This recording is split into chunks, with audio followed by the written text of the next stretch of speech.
Oui, c'est une surprise. On passait pour la deuxième fois donc dans cette catégorie industrie et services. On est extrêmement heureux d'avoir ce trophée. C'est un bel encouragement pour ce projet de diode réseau. Qu'est-ce que ça peut changer pour le projet?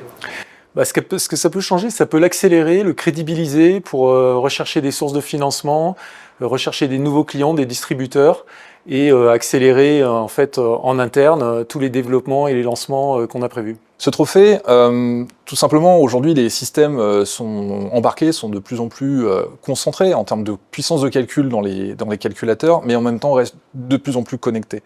Et donc, il y a un enjeu majeur de maîtriser les communications entre les différents équipements du système.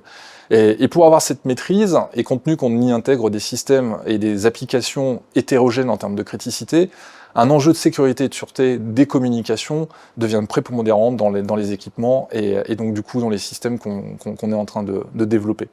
Et c'est là où Cetrac-IO apporte une réponse disruptive à cette problématique avec une technologie de diode qui permet de répondre de manière très maîtrisée à ces capacités de contrôle de flux avec les bons niveaux de contrôle et tout en permettant l'exploitation des technologies réseau actuelles.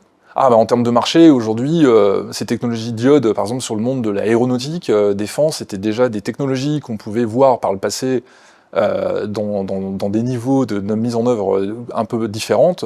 Aujourd'hui, Cetrac-IO offre sur ces contextes de systèmes critiques une réponse bien plus avancée et qui permet d'ouvrir des capacitaires importants dans ce type d'équipement, par exemple, avionique.